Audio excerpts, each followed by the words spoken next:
as we know, today at the occasion of World TB Day, we have organized a workshop here in Dr. RML Hospital and from Dr. Safdarjung Hospital. As we know कि TB एक बहुत महत्वपूर्ण वो topic रखता है क्योंकि ये दिक्कत बहुत ज्यादा समाज में बढ़ती जा रही है। इसका इकोनॉमिक प्रेशर पूरे इंडिया में प्राइवेट और गवर्नमेंट सेक्टर्स पे बहुत ज्यादा पड़ रहा है। इसीलिए हम इस दौरान एक जागरूकता बढ़ाने के लिए एक कार्यक्रम कर रहे हैं। CCRYN RML OPD और CCRYN सफदरजंग OPD इसकी आज इसको कंडक्ट कर रहे हैं। जैसा कि हम सब जानते हैं, बढ़ते टीबी के केसेस पूरे विश्व भर में चिंता का कारण बन गए हैं। ये जानते हुए भी कि टीबी का इलाज निश्चित है, तब भी लोगों में इसका डर व अधूरा ज्ञान होने के कारण इसका भय बना हुआ है। आज इस कार्यक्रम के दौरान हम कुछ ऐसी बातें सीखेंगे जो हमें व समाज को बेहतर बनाएंगी। आज हम टीबी जागरूकता, टीबी के इलाज, टीबी के दौरान ली गई डाइट और टीबी पेशेंट्स के द्वारा की गए योग के बारे में सीखेंगे। मैं अब डॉक्टर राघवेंद्र राव, हमारे डायनेमिक डायरेक्टर, जिनकी वजह से ये प्रोग्राम आज पॉसिबल हो पाया है, उनको इनवाइट करूंगी। Sir, I welcome you for welcome address. धन्यवाद, थैंक यू। नमस्कार सबको, नमस्कार। इस अवसर पर, इस टीबी दिवस पर आप सबको हार्दिक अभिनंदन। और इस दिवस पर हम नए विषय प्रस्ताव कर रहे हैं कि हम किस तरह अपना जीवन शैली को हम ठीक करेंगे, जिस तरह हम योग और नेचुरोपैथी के माध्यम से हम टीबी मरीजों को किस तरह इससे लाभ हो सकता है, उसके बारे में जानकारी प्राप्त करने के लिए हमारे साथ बहुत सारे टीबी की डॉक्टर्स हैं और हमारे योग संचालक हैं और हमारे योगा और नेचुरोपैथी के डॉक्टर्स भी जुड़े हुए हैं। तो इस अवसर पर मैं आप सबको धन्यवाद देता हूँ और सबको आमंत्रित करता हूँ। पहले श्री विक्रम सिंह जी, जो डायरेक्टर आयुष विभाग के हैं और आयुष मंत्रालय में, मैं उनको आमंत्रण करना चाहता हूँ। Sir, we welcome you here to be on the stage today on this occasion of the World TB Day, and we request a few words from your end on the importance of this day and how yoga can be in this day.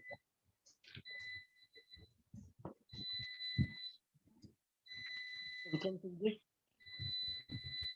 Yes, namaskar. Sorry, there is some connectivity issue, as always it happens. Thank you, Dr. Raghvendra Rao, and I must congratulate you and CCRYN for conducting this program. We have with us Dr. Deepak Gupta ji. Sir, thank you very much for coming and supporting this, and Dr. Nandita Kakkad and other Mr. Naveen Jorawal will also be joining, I understand. So first of all, I must congratulate CCRYN and Dr. Raghvendra Rao for coming up of this idea of this webinar, Yoga for Respiratory Health in TB Patients. In fact, prevention is better than cure. And TB, you know, बचपन से हम लोग पहली चीज जो सुनते हैं disease में, वो TB था। मुझे लगता है कि आजकल इतना इस पे चर्चा नहीं हो रही, पर मुझे लग रहा है कि दूर दराज के गाँव में ये अभी भी बहुत इम्पैक्ट करता है।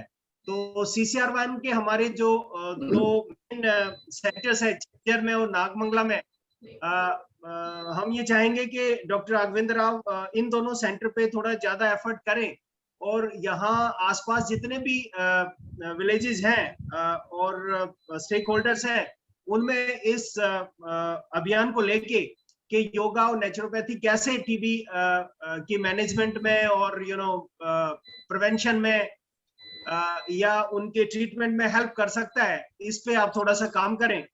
और जैसा कहते हैं ना, गमे दुनिया को गमे यार में शामिल कर लो, नशा बढ़ता है शराबे जो शराबों में मिले।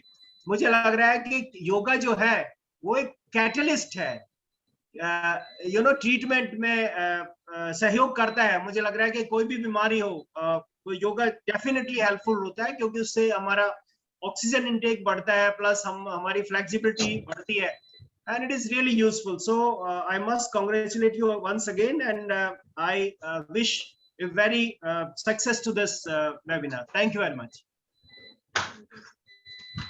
you for your kind words and motivation and support, sir, as always. And I believe this program was also was talked upon by the cabinet secretary himself from the PMO when the meeting was happening to review the progress of yoga intervention in on the occasion of IDY. It is also got since a national program, pretty much a national program. Control has become a national program today. Integrating yoga into these efforts in controlling and management of TB also plays a very, very important role. So we'll hear from the experts on what their understanding about how yoga can really help in these patients, what these patients go through, and what would be our line of intervention in the next 1 hour or so. Over to Dr. Garima to take over the proceedings. Thank you, sir. I would like to call our first panelist, Dr. Nandita Thakkar. Dr. Nandita has been graduated from Lady Hardinge Medical College. She is working with TB services since last 12 years. She is medical officer and in charge of Dot Center, Dr. RML OPD. She is also very dynamic and she was very active and enthusiastic for making this program successful. Thank you, ma'am. I welcome you to that speech. Good morning, नमस्कार। जैसे कि आज आप विश्व सब जगह मनाया जाता है, आज हम आपको टीबी के बारे में कुछ बताना चाहेंगे। टीबी एक संक्रामक रोग है जो जीवाणु से होता है। टीबी जो है शरीर में टीबी दो प्रकार की होती है, जिसको प्राइमरी और एक्स्ट्रा कहते हैं। मतलब कि एक फेफड़े की टीबी और एक फेफड़े के बाहर किसी भी हिस्से में टीबी होती है। टीबी शरीर के किसी भी हिस्से में हो सकती है, जैसे हम कहेंगे लंग्स में, फेफड़े की टीबी, दिमाग में, आंख में, कहीं पे भी हो सकती है। और ये टीबी कैसे फैलता है?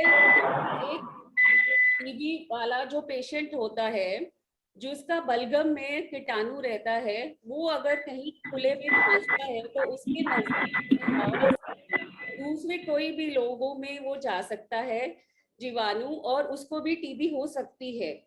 टीबी हवा में ही जीवाणु होने से फैलेगा। अगर एक भी मरीज टीबी का कोई इलाज नहीं लेता है तो साल में 10 से 15 और मरीज टीबी के बना सकता है। टीबी किसी भी को भी हो सकती है। इसमें तकरीबन पाया गया है कि 15 से 45 वर्ष के लोगों में ज्यादा पाई गई है। कुछ ऐसे लोग हैं जिनमें टीबी होने के ज्यादा चांस रहते हैं, मतलब कि हाई रिस्क ग्रुप रहते हैं। जैसे कि किसी को शुगर का कोई मरीज है, HIV का है, कोई कैंसर की दवाइयां ले रहा है, कोई कुपोषित उससे पीड़ित है। ऐसे लोगों में टीबी का रिस्क थोड़ा ज्यादा रहता है। टीबी के निदान के लिए पास के किसी भी स्वास्थ्य सेंटर में आप जाके टीबी की जांच करा सकते हैं। टीबी की जांच में क्या करना है?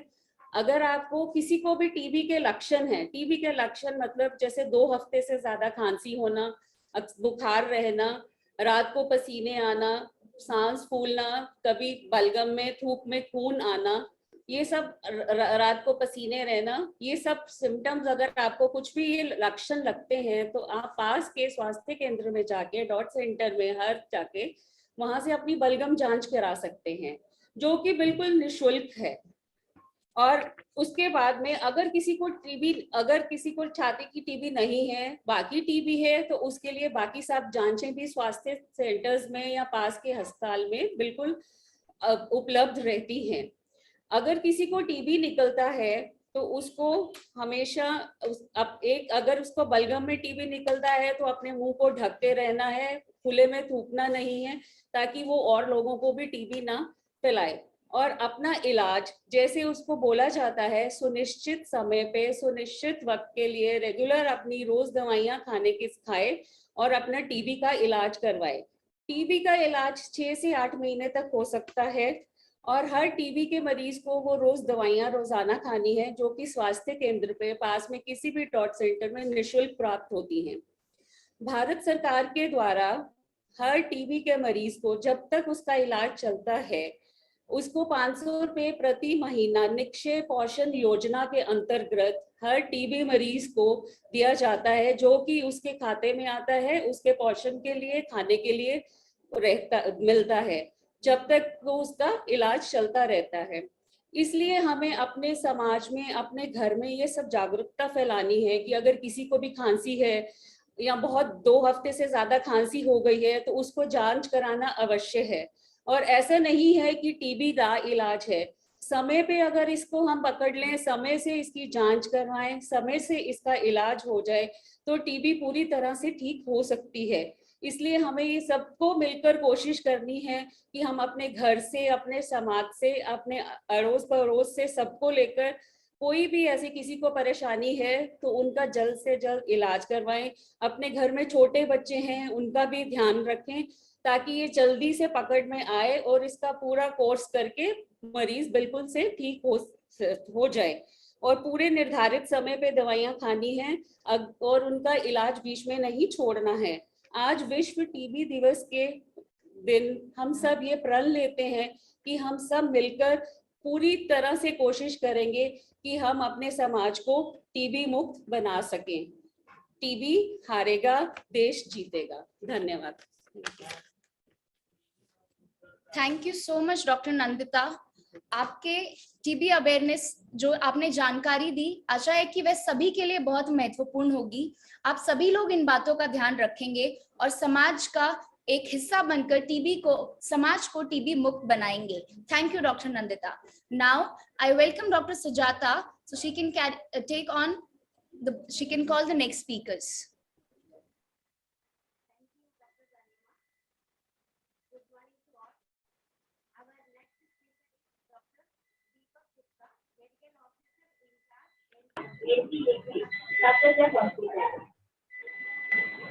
He also worked in 1999.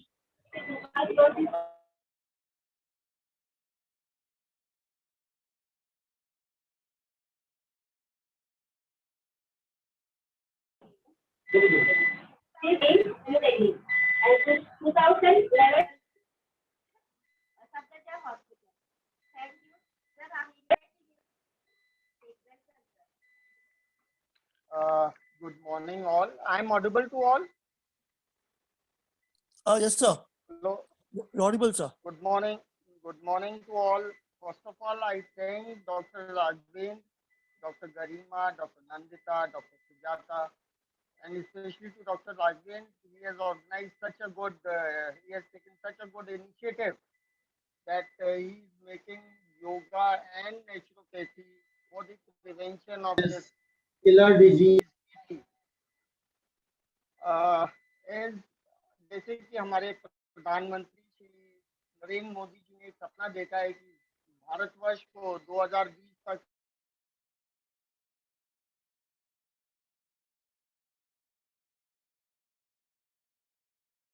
तैयार है इस महामारी को रोकने के लिए। मेरी अभी साथी ने, डॉक्टर नंदिता ने, जैसे आपको बताया कि ये इतनी फैलती जा रही है कि अगर हम इंसिडेंस देखें, हम ये देखें कि 100 मरीज में हिंदुस्तान में हर 5वें या 6ठे मरीज टीबी का है। तो आप खुद समझ सकते हैं कि ये बीमारी कितनी फैलती जा रही है हिंदुस्तान में। और मेरे एक साथी ने अभी अभी बताया था, prevention is better than cure. बिल्कुल ये बात सही है। हम किसी भी बीमारी को पहले ही अगर प्रिवेंट कर लें तो उस बीमारी को रोकथाम में हमें बहुत ही ज़्यादा मदद मिलती है। तो मैं हर मरीज से, हर स्टेक होल्डर से ये गुजारिश रहेगी कि वो दवाई के साथ साथ इस योगा और नेचुरोपैथी को ज़रूर अपनाएं, क्योंकि योगा और नेचुरोपैथी हमारे देश की एक बहुत परंपरागत एक हथियार है हर बीमारी से लड़ने का। रही बात ये वर्ल्ड टीबी डे के ही दिन में क्यों मनाया गया, आज जैसे 24 अप्रैल है, आज वर्ल्ड टीबी डे क्यों कहा जाता है, मैं उसके बारे में थोड़ा सा बताना चाहता हूँ कि आज ही के दिन 1882 में एक साइंटिस्ट थे रॉबर्ट कोच, जिन्होंने इस बीमारी का बैक्टीरिया आज ही के दिन ढूंढा था। तो उन्हीं के नाम से उसी दिन, आज के दिन हम वर्ल्ड टीबी डे बनाते हैं। और डॉक्टर नंदिता ने जैसे कहा, अगर पेशेंट रेगुलरली इसका दवाई खाए, समय अनुसार उसकी जांचें कराते रहें, तो 100% टीबी का हम निवारण कर सकते हैं और इसको दूसरों में फैलने की भी रोकथाम कर सकते हैं। टीबी के बारे में एक और चीज है, वो ये टीबी शरीर के हर हिस्से में हो सकती है। कोई जरूरी नहीं है कि किसी को खांसी हो तो उसी को टीबी होगी। सिर्फ बालों को और नाखूनों को छोड़ के टीबी शरीर के किसी भी हिस्से में हो सकती है। तो किसी भी आदमी को कोई भी अनयूजुअल लक्षण अगर ऐसे हैं जो बहुत दिनों से ठीक नहीं हो रहे हैं, उसको अपनी जांच जरूरी करानी चाहिए। मान लीजिए जैसे किसी को छाती की टीबी है तो उसको तो खांसी होगी। अगर वो 2 हफ्ते से ज्यादा की खांसी है तो अपने कोई भी नजदीकी डॉट सेंटर में या किसी भी गवर्नमेंट की फैसिलिटी में जाके अपनी जांच कराए, बलगम की जांच। लेकिन मान लीजिए उसको छाती की टीबी नहीं है, उसको हड्डियों की टीबी है, उसको दर्द रहता है, बहुत दिनों से दर्द रहता है, तो उनसे यही गुजारिश है, उस दर्द को सहन नहीं करें, अपने नजदीकी अस्पताल में जाएं, हड्डी वाले डॉक्टर को दिखाएं और फिर वो उसकी जांच करेगा, पता लगाएगा कि कहीं टीबी तो नहीं है। और अगर टीबी है तो उसका पूरा इलाज है। मान लीजिए किसी को पेट में दर्द रहता है, उसको पेट की टीबी हो सकती है, किसी को खाल की टीबी होती है, तो बहुत सारी चीजों में टीबी हो सकती है, शरीर के हर अंग में टीबी हो सकती है। नंबर 2, अब टीबी का इलाज बिल्कुल बिल्कुल बिल्कुल मुफ्त है और हम वो निक्षय पोषण योजना के तहत अब हम मरीज को उसके अकाउंट में डायरेक्टली पैसा भी देते। तो टीबी के इलाज बिल्कुल मुफ्त है, हर मरीज को मिलता है। टीबी की दवाओं के लिए किसी भी मरीज को कोई पैसा खर्च नहीं करना होता है। इसकी सब जांचें, इसकी पूरी दवाइयाँ सभी गवर्नमेंट के अनुसार बिल्कुल मुफ्त है। रही बात टीबी का इलाज कितने दिन चलेगा, टीबी का इलाज जनरली 6 महीने चलता है। एक साधारण केस में हम 6 महीने तक इलाज देते हैं, ±3, मतलब हो सकता है हम 3-4 महीने और आगे बढ़ाएं। कुछ केसेस में हमें और भी आगे बढ़ाना पड़ता है, कुछ केसेस में नहीं भी बढ़ाना पड़ता है। हड्डियों का इलाज थोड़ा सा लंबा चलता है, तो छाती के अलावा और जो बीमारी ऑर्गन्स में टीबी होती है उनका थोड़ा सा लंबा इलाज चलाना पड़ता है, लेकिन छाती की टीबी 6 महीने में ठीक हो जाती है, बशर्ते कि मरीज अपना सही से इलाज, समय अनुसार जांच और दवाइयाँ प्रॉपरली लेता रहे। रही बात पोषण की, जो योगा की, योगा टीबी में बहुत ही ज्यादा हेल्पफुल है, क्योंकि अगर किसी को छाती की टीबी है तो और वो रोज योगा करता है और अच्छे से खाता पीता है तो उसकी इम्यूनिटी बढ़ी रहती है, जो कि टीबी से लड़ने में सहायक होती है। अगर कोई भी आदमी रोज योगा करे, दवाई नियमित खाए, पोषण नियमित ले, तो उसको ठीक होना बहुत आराम से ठीक हो जाता है, बहुत जल्दी ठीक हो जाता है। तो आज वर्ल्ड टीबी डे के दिन मैं हर मरीज से यही गुजारिश करूंगा कि अपनी दवाइयां नियमित ले, समय अनुसार जांच कराए। जैसे कि हमारे टीबी कार्यकर्ता लोग हैं जो आपको जांचें बताते हैं कि भाई 2 महीने के बाद जांच करानी है, बलगम की जांच वो आवश्यक है, उसको जांच कराएं। और अब सरकार ने टीबी की रोकथाम के लिए अब एक और कार्यक्रम शुरू किया है, जिसके अनुसार हम हर टीबी मरीज को तो ठीक करेंगे ही, उसको तो दवाई देंगे, साथ में उसके परिवार के लोगों को भी दवाई देंगे, जिससे कि ये टीबी आगे किसी को और ना फैले।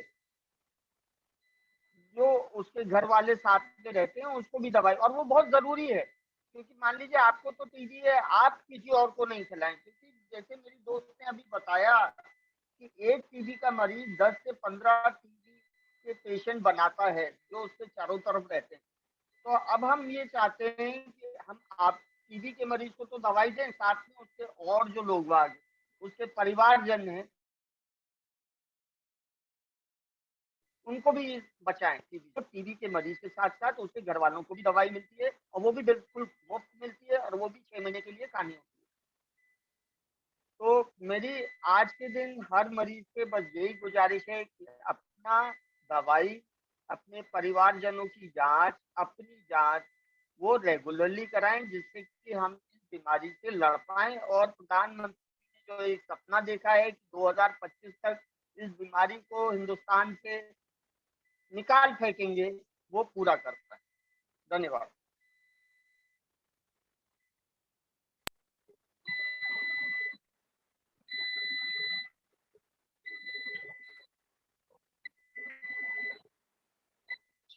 Next. Good morning to all. Thank you, sir. आपने बहुत ही अच्छा बात बताया। पेशेंट के साथ पेशेंट का फैमिली में भी मेडिसिन देना है, क्योंकि ये इन्फेक्शस डिसीज है तो फैलाना नहीं है, इसलिए तो बहुत ही अच्छा बात की है सर आपने, और योगा के बारे में और न्यूट्रिशन के। Thank you. अभी हमारा नेक्स्ट स्पीकर है मिस्टर नवीन कुमार जोरावर। उन्होंने TBHV कोर्स दिल्ली में किए है, ट्यूबरकुलोसिस हेल्थ विजिटर्स की कोर्स दिल्ली में किए हुए, और उन्होंने 10 इयर्स एम्स में सर्व किए और 2018 से टिल द डेट सफदरजंग में वो सर्विस कर रहे हैं। और I am welcome to you mister Naveen. मैं आप सभी का धन्यवाद करता हूँ कि आपने मुझे ये मौका दिया अपनी बात रखने का। मैं जितने भी सीनियर अधिकारी दीपक है, इन सबका विशेष रूप से धन्यवाद करना चाहूँगा, क्योंकि इन्होंने मुझे एक मौका दिया जो अपनी बात रखने के लिए। ये मौका मैं इसलिए कहना चाह रहा हूँ क्योंकि एक स्वास्थ्य कर्मी होने के नाते मैंने हमेशा डॉक्टर दीपक के अंडर में ही काम किया है। ये मेरा सौभाग्य रहा है कि उनकी जो छत्र छाया चाहे एम्स हो चाहे सफदरजंग हो, मेरे ऊपर रही। दो बातें मैं इनके लिए कहना चाहूंगा कि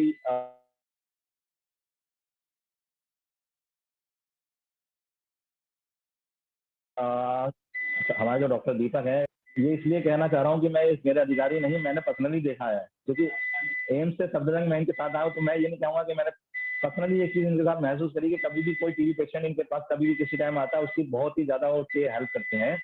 चाहे वो आपका किसी भी तरीके से मानिए कोई एडवाइस देनी है या उसकी कोई जांच से संबंधित बातें करानी है या कुछ भी है। मैं ज्यादा आपको इसके बारे में नहीं बोलूंगा क्योंकि हमारे डॉक्टर नंदिता, डॉक्टर दीपक ने काफी कुछ बोला है इस बारे में कि टीबी कैसे होती है, क्या कारण होते हैं, क्या इसका ट्रीटमेंट है।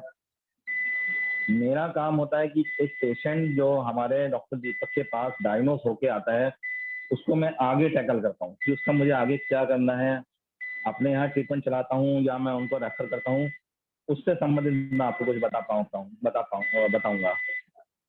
जैसे कि एक चीज मैंने अपने यहाँ अपनी नॉलेज में देखी है कि एक तो लोगों में जागरूकता थोड़ी सी कम है।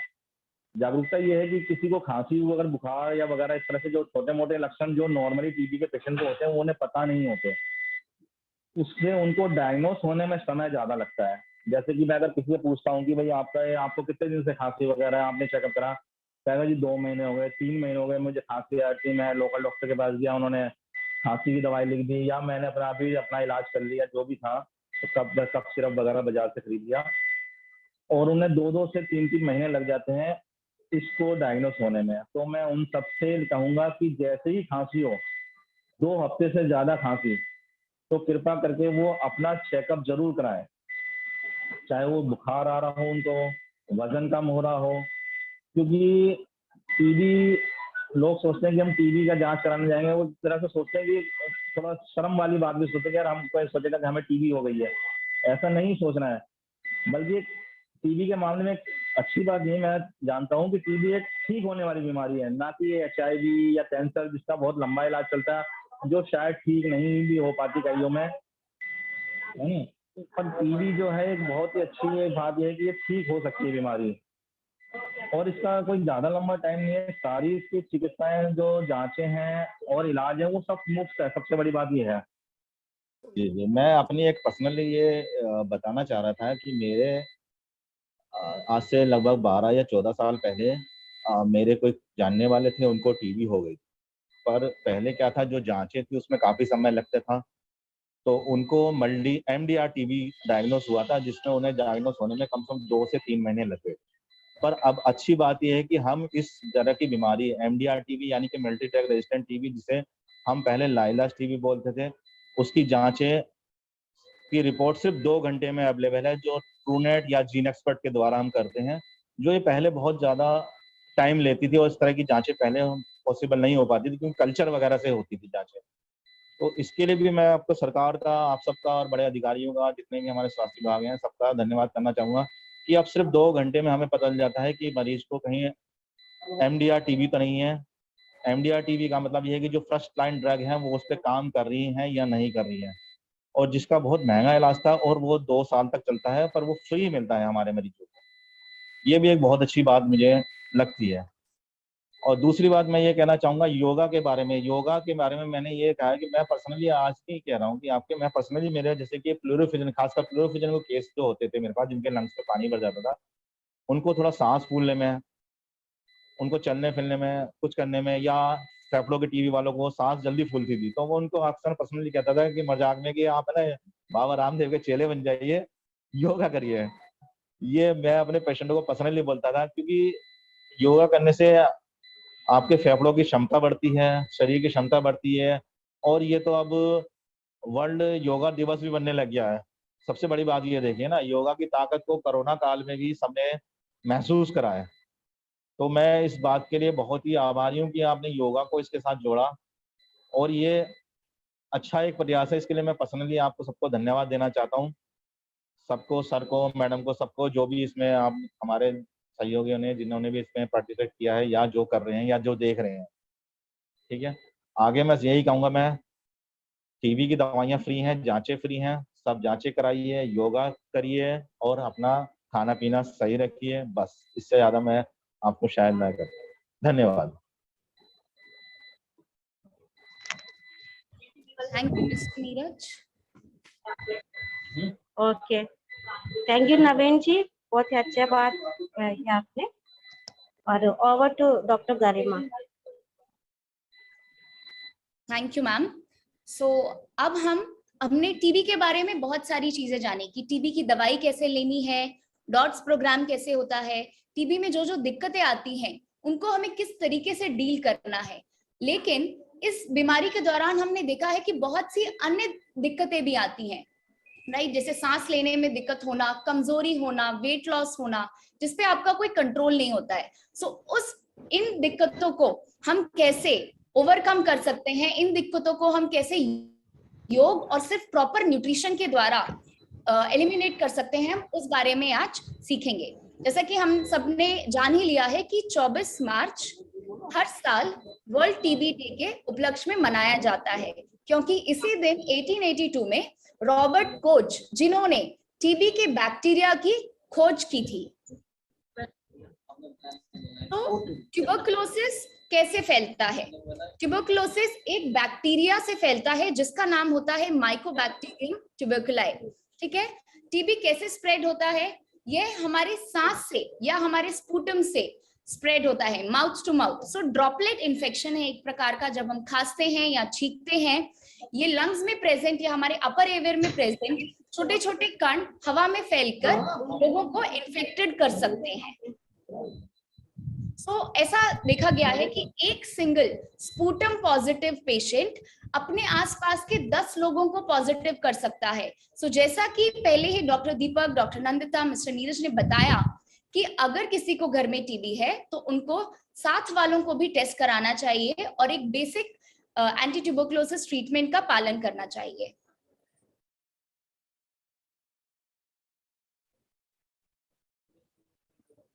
सिम्टम्स क्या है टीबी के? जैसा हम सब जानते हैं, टीबी के सबसे जो मेजर सिम्टम्स है वह है सांस लेने में दिक्कत होना, बहुत ज्यादा खांसी आना। खांसी 3 हफ्तों से ज्यादा बढ़ जाए तो उसकी जांच कराना बहुत जरूरी होता है। अगर उस खांसी में कहीं ना कहीं खून के कण मिल रहे हैं तो भी वह टीबी हो सकता है। बुखार रहता है, बुखार के साथ साथ कंपन रहती है, ज्यादा पसीना आता है, जनरली ये बुखार रात को बढ़ता है, बहुत ज्यादा थकान हो जाती है और बिना किसी रीजन के वेट लॉस होने लगता है। तो ये कुछ बेसिक कॉजेज हैं या बेसिक सिम्टम्स हैं जो कि टीबी पेशेंट्स में जाने जाते हैं। योग टीबी को कैसे हेल्प करता है? योगा इम्यूनिटी इंप्रूव करता है। जैसा कि इन कोविड दिनों में हमने सबने जान लिया है कि योगा प्रैक्टिस हमारे इम्यूनिटी मार्कर्स को बूस्ट करता है, जैसे कि IL-6 हो गया, TNF अल्फा हो गया, serum cortisol. these markers are seen being going down when we practice yoga. It reduces infection. ये infection कैसे कम करता है?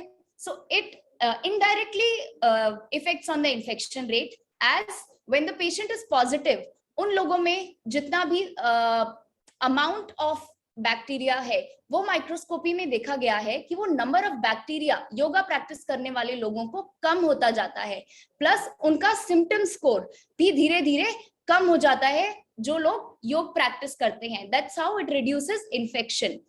It also supports the quality of life. जैसा कि हम सबने जाना कि सिम्टम्स क्या है टीबी के, उनको थकान होना, शरीर में दर्द होना, सांस लेने में दिक्कत होना, ये सारी दिक्कतों की वजह से वह अपने रोजमर्रा के काम नहीं कर पाते। लेकिन ये देखा गया है कि अगर आप रेगुलरली योग कर रहे हैं तो ये सब रोजमर्रा के काम करने में उन लोगों को बहुत आसानी होती है। ऑल्सो ये भी हम जानते हैं कि टीबी की दवाइयां बहुत से पेशेंट्स में ड्रग रेजिस्टेंस कॉज कर देती हैं कि टीबी की दवाई उन लोगों पे काम करना बंद हो जाती है एक समय के बाद। लेकिन ये प्रूव है रिसर्चर्स में कि टीबी जो एंटी ट्यूबरकुलोसिस ट्रीटमेंट है वो और ज्यादा इफेक्टिवली होता है अगर आप योगा प्रैक्टिस कर रहे हैं तो।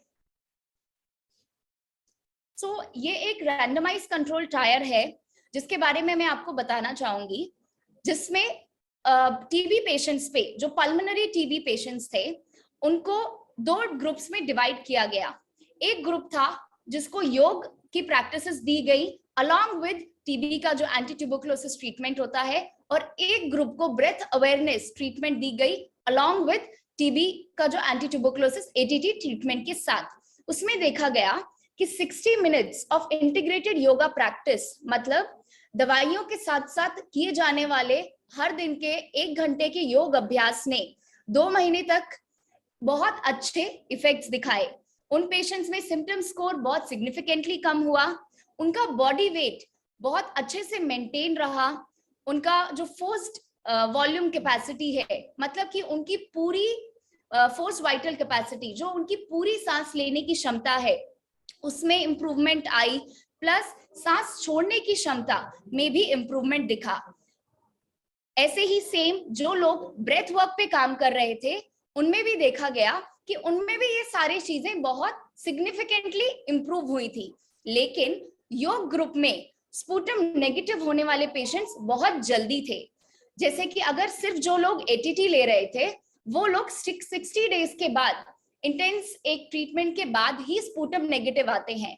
लेकिन जो लोग योग अभ्यास कर रहे थे उनमें देखा गया कि 25 में से 16 लोग आपका 30 से 45 दिन के बीच में ही स्पूटम नेगेटिव हो गए थे। ऑल्सो रेडियोग्राफिक पिक्चर्स, यानी कि एक्सरे में जो पिक्चर्स होते हैं उसमें भी इसके डिफरेंसेस योग प्रैक्टिस करने वाले ग्रुप में ज्यादा दिखे थे। ये एक दूसरी स्टडी है जो एक केस रिपोर्ट है जिसमें एक 24 वर्षीय महिला पे combination therapy, complementary therapy as a yoga plus ATT दोनों का उपयोग किया गया था। उसमें भी देखा गया कि मात्र 45 मिनट की योग टेक्निक हफ्ते में 3 बार करने से ही उसको बहुत ज्यादा फायदा हुआ। उसमें significant improvement of weight gain था, उनका BMI एकदम मेंटेन था, उनका पल्मोनरी फंक्शन टेस्ट यानी कि जो सांस की आप जांच कराते हैं वह एकदम प्रॉपरली आई, प्लस वह पेशेंट स्पूटम नेगेटिव भी हो गया विद इन 8 वीक्स। सो योग करने के ये बहुत सारे फायदे हैं।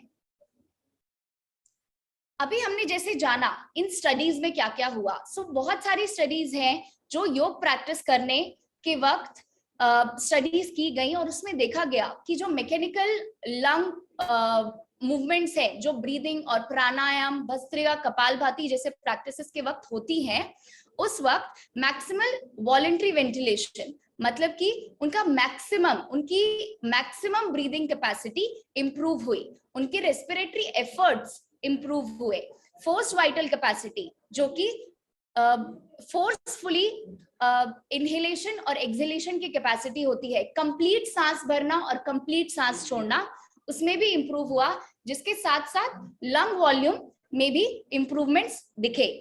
एक्सरसाइज टॉलरेंस बढ़ा, जैसा कि हम जानते हैं टीबी पेशेंट्स में एक्सरसाइज करने की क्षमता कम हो जाती है क्योंकि लंग्स कहीं ना कहीं कॉम्प्रोमाइज रहते हैं। उन पेशेंट्स में जिन्होंने योग किया, एक्सरसाइज टॉलरेंस यानी कि एक्सरसाइज करने की क्षमता भी बढ़ी। जैसा कि हम सब जानते हैं योग फिजियोलॉजिकल और मेंटल स्ट्रेस दोनों को कम करता है और एक बार मानसिक या शारीरिक तनाव कम होने से ही ऑटोमेटिकली पेशेंट को अच्छा फील होने लगता है। सो इनडायरेक्टली योग स्ट्रेस के थ्रू भी टीबी पेशेंट्स को बहुत ज्यादा इंप्रूवमेंट देता है।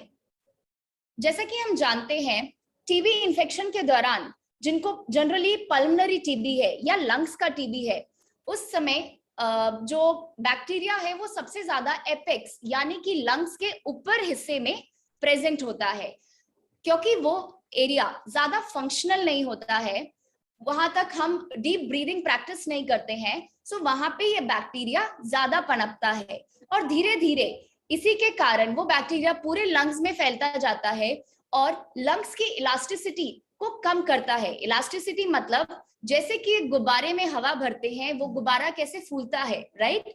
उस गुब्बारे को अगर सांस छोड़ी जाए तो गुब्बारा पूरा फ्लैट होना चाहिए, लेकिन टीबी पेशेंट्स में ये इलास्टिसिटी कम हो जाती है, वो एक रॉक की तरह सॉलिड स्ट्रक्चर फॉर्म करने लगते हैं जिसको फाइब्रोसिस बोलते हैं। बट ये देखा गया कि योग इंप्रूव करता है लंग की इलास्टिसिटी को भी, इंप्रूव सिक्रीशंस ऑल्सो। जैसा कि मिस्टर नीरज ने हमें बताया कि कुछ पेशेंट्स में लंग्स में बहुत ज्यादा सिक्रीशंस इंक्रीज हो जाते हैं, पानी भर जाता है, म्यूकस डिपोजिशन बहुत ज्यादा हो जाता है, जिसके कारण उनको बार बार खांसी आती है, सांस लेने में दिक्कत होती है। लेकिन जब हम प्रॉपर योग प्रैक्टिस करते हैं उससे ब्लड सप्लाई लंग्स के प्रति बहुत ज्यादा बढ़ जाती है। उस इंक्रीज ब्लड सप्लाई के साथ क्या होता है कि जो सिक्रीशंस है वो लिक्विफाई हो जाते हैं और वो धीरे धीरे ड्रेन होने लगते हैं, जिससे कि लंग्स का एक्सपेंशन प्रॉपरली होने लगता है और लोग अच्छे से सांस ले पाते हैं। एल्वियोलाई फंक्शनल ज्यादा अच्छे से होने लगता है, प्लस जैसे ये लिक्विफिकेशन बढ़ता है मेडिसिन अच्छे से काम करती है और पेशेंट का टीबी बहुत अच्छे से कंट्रोल होने लगता है। अभी जैसा कि हमने जाना कि जब ये लिक्विफिकेशन इंक्रीज होता है वहां से वो म्यूकस जिसके अंदर बैक्टीरिया है वो बाहर निकलता है, तो इन्फेक्शन रेट भी डाउन हो जाता है। As we know, it also improves immune function by reducing the symptom severity and by reducing the further complications in TB patients. जैसा कि हम सबने जाना है कि अनवांटेड वेट गेन, क्योंकि हम बहुत सारा खाना खाते हैं, जैसा कि बोला जाता है कि टीबी के समय संपूर्ण खाना खाना चाहिए, योग उस वेट को भी मेंटेन करता है प्लस फर्दर वेट रिडक्शन में हेल्प करता है। सो योग हमने देखा बहुत सारी चीजों में हेल्प कर रहा है, क्यों कुछ बेसिक प्रैक्टिसेस लाइक आसन, एक्सरसाइज ब्रीदिंग, प्राणायाम लाइक भस्त्रिका, कपालभाति, भ्रामरी, ऐसी प्रैक्टिसेस करने से टीबी पेशेंट्स को बहुत ज्यादा आराम होता है। ये प्रैक्टिसेस आज हम इस सेशन के अंत में प्रैक्टिस भी करेंगे। अब हम न्यूट्रिशन के इंपॉर्टेंस के बारे में यानी कि खान पान के बारे में जानेंगे। सो टीबी में इन 4 चीजों का खान पान से रिलेटेड हमें बहुत ज्यादा ध्यान रखना पड़ता है कि आपके खाने की मात्रा, इंप्रूविंग डाइटरी इंटेक, भूख ना लगने के कारण आपको अपने खाने को इग्नोर नहीं करना है, अपने एपेटाइट को इंप्रूव करना है, वेट लॉस को प्रिवेंट करना है और फूड हाइजीन का बहुत अच्छे तरीके से ध्यान रखना है। Principles of diet for TB patients. So जो फर्स्ट प्रिंसिपल है वो क्या होना चाहिए, वो हेल्दी बैलेंस डाइट होना चाहिए। हमें किसी भी फैट डाइट के पीछे नहीं भागना है कि हाई प्रोटीन हाई कोलेस्ट्रॉल, ऐसा कुछ नहीं। एक नॉर्मल बैलेंस डाइट जो कि एक Indian family properly regularly follow करती है, उसे फॉलो करना है। इसको हम और अच्छे से कैसे याद कर सकते हैं कि हमें गो फूड्स यानी कि रोज लिए गए खाना, जैसे कि जिसमें कार्बोहाइड्रेट्स होता है, आपका रोटी, दाल, चावल, रागी, बाजरा, ज्वार, वेजिटेबल्स, इन चीजों को अच्छे से लेना है, क्योंकि ये चीजें एनर्जी का एक भरपूर स्रोत है। और एनर्जी किसी भी इन्फेक्शन में बहुत ज्यादा इंपॉर्टेंट होती है, क्योंकि आपकी बॉडी इन्फेक्शन से लड़ रही है।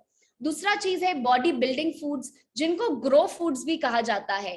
इस कैटेगरी में प्रोटीन्स आते हैं। अभी प्रोटीन के सोर्सेस क्या क्या हैं? आपका दाल, नट्स लाइक आपका बादाम, अखरोट, सेसम सीड्स, दूध के प्रोडक्ट्स, एग्स एंड फिशेस। आप अपने हिसाब से, अगर आप वेजिटेरियन हैं तो आप वेजिटेरियन ऑप्शंस यूज कर सकते हैं। अगर आप नॉनवेज प्रेफर करते हैं तो आप एग्स और फिश का सेवन कर सकते हैं, क्योंकि उसमें प्रोटीन और गुड फैट्स भरपूर मात्रा में अवेलेबल होता है। Plus protective food. अब ये प्रोटेक्टिव फूड क्या है? ये वो माइक्रो न्यूट्रिएंट्स हैं जो कि हमारे खाने में बहुत कम मात्रा में प्रेजेंट होते हैं, लेकिन इनका फंक्शन, इनकी महत्वपूर्णता बहुत ज्यादा होती है। इसमें फर्स्ट ग्रुप है एंटीऑक्सीडेंट रिच फूड, यानी कि इसमें ज्यादा कंफ्यूज होने वाली बात नहीं है। वह खाना जो कि रंग बिरंगे खाने, आपकी प्लेट जितनी रंग बिरंगी हो उतना ज्यादा अच्छा होता है। तो वो वेजिटेबल्स जो कि ग्रीन है, रेड है, येलो है, ऑरेंज है, उनका सेवन हमें ज्यादा करना चाहिए। Calcium rich diet. So as we know, TB को कैल्शियम डेफिशिएंसी डिजीज भी बोला जाता है, राइट? क्योंकि जब टीबी शरीर में प्रेजेंट होता है तो हमारी बॉडी उन लीजेंस को खत्म करने के लिए कैल्शियम का यूटिलाइजेशन करती है। उसको बोला जाता है कैल्सिफिकेशन ऑफ लीजेंस। इसीलिए शरीर में भरपूर मात्रा में कैल्शियम होना बहुत जरूरी है। कैल्शियम के सोर्सेज हैं dairy products, soybean, dark green and leafy vegetables and milk products. Iron rich diet लेना भी बहुत जरूरी है। अगर किसी को एनीमिया हुआ, उसके कारण तो कंडीशन बहुत ज्यादा एग्रीवेट भी हो सकती है। सो आयरन के सोर्सेज हैं डेट्स, पोमोग्रेनेट यानी कि अनार, आंवला, गुड़, जैगरी, ये सब चीजें लेने से आयरन आपके शरीर में भरपूर बना रहता है। तीसरा इंपॉर्टेंट जो विटामिन है, जो आप सभी लोगों को प्रिस्क्राइब भी किया जाता है आपके कोर्स के टाइम पे, आप सभी लोगों को ये विटामिन प्रॉपरली लेना चाहिए, जो कि है vitamin D. So vitamin D supplementation तो रहता ही है, साथ साथ सन बाथ यानी कि सूर्य के नीचे अपने आप को एक्सपोजर करना भी बहुत ज्यादा जरूरी है, क्योंकि नेचुरली सूर्य एकमात्र सोर्स है विटामिन डी के कन्वर्जन का बॉडी में। अभी विटामिन डी बॉडी के लिए क्यों इंपॉर्टेंट रहता है टीबी पेशेंट्स में? Because vitamin D in bacterias में जाकर उनको मारने की कोशिश करता है। इसका एक डिफेंसिव मैकेनिज्म होता है, जो कि इसके एंजाइम्स पल्मरी सेल्स में जाकर बैक्टीरिया को किल करने में मदद करते हैं। एक और चीज का ध्यान रखना चाहिए कि हमें हाई सोडियम फूड्स को ज्यादा कंज्यूम नहीं करना चाहिए। हाई सोडियम फूड्स मतलब कि जिसमें नमक की क्वांटिटी बहुत ज्यादा है, जैसे कि अचार हो गया, कैंड फूड हो गया, आपका पैकेट वाला खाना हो गया, इन सब चीजों को हमें अवॉइड करना है। लेकिन प्रतिदिन की 1 टेबल स्पून मात्रा नमक सभी को प्रॉपरली लेना चाहिए। ये जो क्वांटिटी है ये WHO द्वारा निर्धारित की गई है। हमें पोटेशियम रिच फूड लेना चाहिए, यानी कि सोडियम कम और पोटेशियम ज्यादा। ओके, ये पोटेशियम रिच फूड कहाँ पाया जाता है? पोटैटोज यानी कि आलू, पालक, बीन्स, कोकोनट वाटर, आपका स्पिनच, बनाना, ये सारी चीजें पोटेशियम को इंक्रीज करती हैं और पोटेशियम बॉडी में इन सारी चीजों को लड़ने से मदद करता है। पोटेशियम के साथ साथ हमें मैग्नीशियम रिच डाइट भी लेनी चाहिए, क्योंकि पोटेशियम को बढ़ाने के लिए मैग्नीशियम की जरूरत पड़ती है। सो वेरी इंपॉर्टेंट, हमें फूड हाइजीन यानी कि साफ सफाई का भी ध्यान रखना चाहिए। एक इंसान को अपने खाने को साफ सुथरा, साफ प्लेट में खाएं, धोकर खाएं, इन सब चीजों का ध्यान रखना है। वह खाना ज्यादा देर तक स्टोर्ड ना हो या ज्यादा देर तक कैंड फूड ना हो, उस चीज का ध्यान रखना है। अपने हाथों को खाने से पहले, खाने के बाद और टॉयलेट यूज करने के बाद हमेशा हाथ धोने हैं। ऑलवेज अपने जो भी आपके यूटेंसिल्स हैं, अपने प्लेट्स हैं, उनको प्रॉपरली वॉश करना है और अपना खाना अपने साथ किसी के साथ शेयर नहीं करना। जैसे कि हम जानते हैं टीबी एक स्पूटम स्प्रेड यानी कि कफ स्प्रेड, ड्रॉपलेट स्प्रेड डिजीज है और खाना शेयर करने से और ऐसी चीजें शेयर करने से ये ज्यादा स्प्रेड हो सकता है। Also avoid cooking on high temperatures, यानी कि खाना पकाते वक्त हमें ज्यादा टेम्परेचर पे खाना यानी कि ज्यादा देर तक खाने को नहीं पकाना चाहिए। उससे क्या होता है, खाने के जो महत्वपूर्ण न्यूट्रिएंट्स है वो खत्म हो जाते हैं, उसके बाद वो खाना लेने का कोई मतलब नहीं बनता। सो इसलिए खाने को एक ऐसे टाइम तक पकाएं जहां वो प्रॉपरली एडुकेटली पक जाए, बट ओवर कुक ना करें।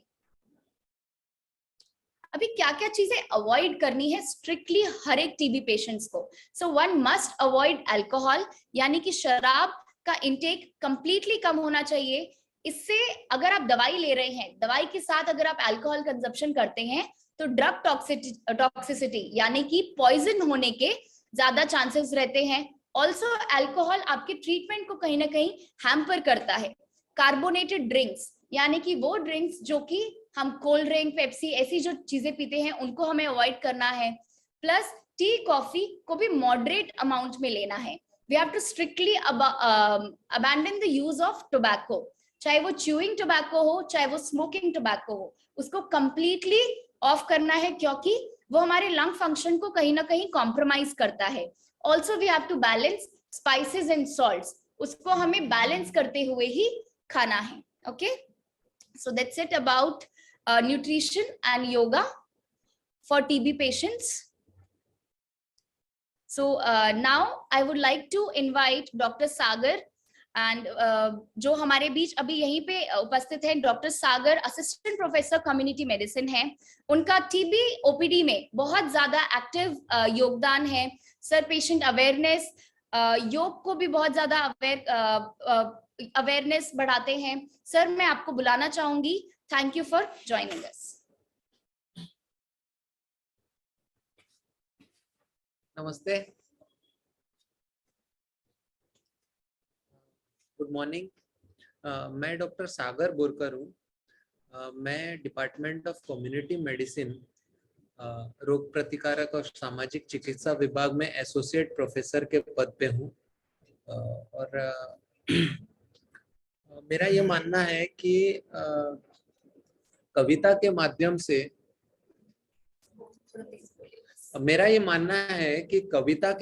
से हम जो भी ज्ञान दे सकते हैं वो एक दो पन्ने का ज्ञान ही बहुत ज्यादा हो जाता है, ताकि हम ज्यादा कम बात करके, कम शब्दों का इस्तेमाल करके ज्यादा ज्ञान लोगों को बांट सकते हैं। तो ये कोई शेड्यूल प्रोग्राम में नहीं था, this was not in the schedule programme. मुझे इस प्रोग्राम के बारे में जानकारी आज ही मिली, तो मैं डॉक्टर गरिमा का धन्यवाद करता हूँ कि she gave me an opportunity to recite this poem on tuberculosis. Also, I thank Dr. Raghavendra Rao, who is the director of CCRYN, Yoga and Naturopathy Research Center. Thank you, sir. और बाकी के जो भी speakers हैं, जैसे doctor Nandita Kakkar ji ma'am, doctor Deepak Gupta, नवीन जी, ये सारे, और आप श्रोतागण थोड़ा ध्यान से इस कविता को सुनिएगा। ये कविता Asia Pacific journal of tropical diseases में छपी हुई है और ये अंग्रेजी भाषा में है। तो क्योंकि हमारा ऑडियंस मिक्स ऑडियंस है, हमारा ऑडियंस में डॉक्टर्स भी हैं जो अंग्रेजी बहुत अच्छी तरह से जानते हैं। मैं अंग्रेजी में पढ़ूंगा और बीच बीच में मैं हिंदी में उसका जितना भी हो सके उतना अनुवाद करके समझाऊंगा। पोएट्री का थीम है ब्रॉन और ब्रेन्स, माइकोबैक्टीरिया रेन्स। ब्रॉन मतलब जो फिजिकल स्ट्रेंथ होती है, और ब्रेन मतलब जो दिमागी स्ट्रेंथ होती है। माइकोबैक्टीरिया टीबी बैक्टीरिया का नाम है जो टीबी पेशेंट्स में पाया जाता है। रेन का मतलब है REIGN, रेन का मतलब है कि वो हमेशा उसका वर्चस्व होता है। तो इस कविता में, in this poem, TB bacteria has been personified, मतलब टीबी बैक्टीरिया को एक ह्यूमन फॉर्म दिया हुआ है, एक मनुष्य का स्वरूप दिया हुआ है, और ये टीबी बैक्टीरिया खुद ही बात कर रही है लोगों से, खुद ही अपनी जीवनी, अपनी कविता पढ़ा रही है, अपनी शक्ति का प्रदर्शन कविता के माध्यम से दर्शा रही है। तो आप इमेजिन करिएगा कि मैं खुद एक टीबी बैक्टीरिया हूं और मैं अपनी शक्ति का प्रमाण दे रहा हूं। यह है कविता का सार। Among the captain of bacteria all, my name stands prominently tall. Lungs for me are heaven on earth. Cunning and strong I am by birth. इसका मतलब यह है कि सभी कीटाणु, सभी जीवाणु का मैं कप्तान हूं। माइकोबैक्टीरिया या टीबी बैक्टीरिया खुद को सभी जीवाणुओं का कप्तान मानता है। मेरा नाम सबसे ऊपर जीवाणुओं के लिस्ट में, सबसे घातक जीवाणु के लिस्ट में मेरा नाम सबसे ऊपर आता है। मेरा घर मिक्स क्राउड है। मेरा घर लंग्स है, मतलब फेफड़े मेरा घर है, और मैं जन्मजात बहुत ही कुटिल स्वभाव का हूं। Not every cough is due to my presence. Fever and weight loss, I question even an expert's existence. हम जब डॉक्टर्स पेशेंट्स को देखते हैं, हर एक खांसी टीबी नहीं होती, लेकिन टीबी में ज्यादातर ये पाया गया है कि पेशेंट्स को 2 हफ्ते के ऊपर खांसी होती है। ये डॉक्टर नंदिता ने आपको बताया हुआ है।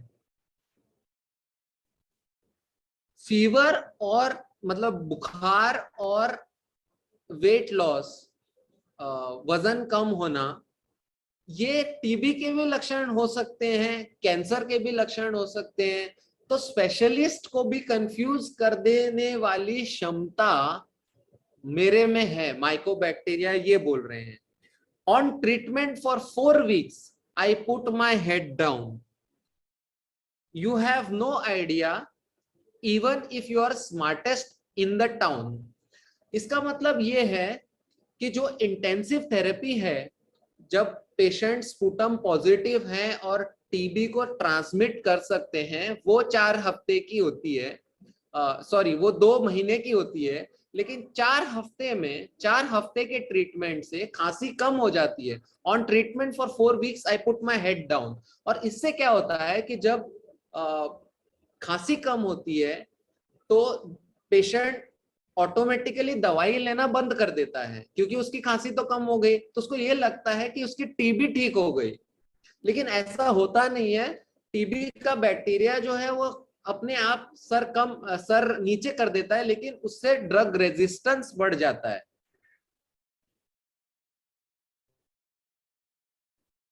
And as my latest versions arrive, और जैसे जैसे मेरे नए ऑर्गेनिजम्स या नए मेरे वर्जन्स आते हैं, multi drug resistance, extensively drug resistance, total drug resistance, my new clones, ये सारे जो ड्रग रेजिस्टेंस का जो प्रॉब्लम है आजकल दुनिया में, ये सारे ओवर ट्रीटमेंट या अंडर ट्रीटमेंट के कारण ही हैं। जनरली अंडर ट्रीटमेंट के कारण होते हैं। I send them to remote locations to feast on every cell and zones, मतलब मैं उनको सिर्फ लंग में स्थायी नहीं कर रहा हूं, मैं उनको किडनी में भेज रहा हूँ, आंखों में भेज रहा हूँ, स्किन में भेज रहा हूँ, ब्रेन में भेज रहा हूँ, लिवर में भेज रहा हूँ, सब जगह पे मैं उनको स्थायी कर रहा हूँ ताकि वो सारे ऑर्गन को अटैक कर सके। To feast on your every cell and zones, सारे ऑर्गन्स पे वो अपनी खुराक ले सके। Acid fast is what you connote me. Hey, I'll tolerate anything, come what may. 1884 24th of March, ये एक बहुत ही ऐतिहासिक दिन है जहां पे Robert Kock, doctor Robert Kock, sir Robert Kock ने माइकोबैक्टीरिया को माइक्रोस्कोप के अंदर देखा था। तो ये है एसिड फास्ट, मतलब ये ऐसा बैक्टीरिया है जो स्ट्रॉन्ग एसिड 20% सल्फ्यूरिक एसिड को भी झेल लेता है, तो इतना स्ट्रॉन्ग है वो। Hopping from one slide to another, thou shall be my slave forever। क्योंकि हम लोग स्लाइड एक साथ रखते हैं, बहुत सारे स्लाइड्स जो आते हैं, तो जब एक साथ रखते हैं तो एक स्लाइड से दूसरे स्लाइड में बैक्टीरिया का जाने का डर रहता है। तो क्योंकि हमारा टीबी का बर्डन इतना होता है कि हमारे स्लाइड्स, लैब टेक्नीशियन को स्लाइड्स देखना भी एक बहुत बड़ी मुश्किल हो जाती है। Thou shall intensively treat me with 4 drugs or shall continuously with 2 drugs। ये तो मुन्ना भाई ने बोला हुआ है, मुन्ना भाई जी ने भी बोला हुआ है, intensive 4 drugs, continuation 2 drugs। But mind you, I will spread my wings। But mind you, I will spread my wings defaultingly from your side if I get shrugs। इसका मतलब ये है कि अगर आपने डिफॉल्ट किया, अगर आपने दवाई लेने से इनकार किया या छुपाया या नहीं लिया या फेंक दिया दवाई, तो मैं, क्योंकि आपके डिफॉल्ट के कारण मैं अपने पंख फैलाऊंगा, मैं स्प्रेड करूंगा अपने आप को। My colony the strength I felt, x rays in the past I easily dealt. क्योंकि जो पहले नेशनल ट्यूबरकुलोसिस कंट्रोल प्रोग्राम था उसमें एक्सरे पे ज्यादा ध्यान देते थे और उसमें बहुत सारे जो नॉन टीबी थे वो भी टीबी डायग्नोज होते थे, जो टीबी थे वो भी नॉन टीबी डायग्नोज होते थे। तो x ray is not the correct modality for diagnosis. अभी से आरएनटीसीपी से ये मोडेलिटी एसिड फास्ट बैसिलस या माइक्रोस्कोप के अंदर जो बैक्टीरिया डायरेक्टली दिखता है उससे होती है। Sputum examination, culture, drug sensitivity testing, gene expert and Lowenstein Jensen coffins of yours I have already smelt। तो बैक्टीरिया क्या बताने की कोशिश कर रहा है कि आपका कितना भी एडवांस टेक्नोलॉजी हो जाए, आपका जो भी आपके मोडेलिटी लैब डायग्नोसिस है, एलजे मीडिया है या जीन एक्सपर्ट भी हो गया, फिर भी मैं आपको किसी न किसी तरीके से चकमा देने की औकात रखता हूं। और इसमें यह भी दर्शाया गया है कि आपकी मृत्यु भी हो सकती है। Coffins of yours I have already smelt. You wait for the morning sample, I plan your future overnight. इसमें कवि ये बोलने की कोशिश कर रहा है कि हमें 2 सैंपल देने हैं, एक तो स्पॉट सैंपल और मॉर्निंग सैंपल। मॉर्निंग सैंपल हम ये देते हैं क्योंकि पूरे रात का वो कलेक्शन होता है और हमें वो बलगम देनी है, सलाइवा नहीं देनी है, थूक नहीं देनी है, बलगम देनी है।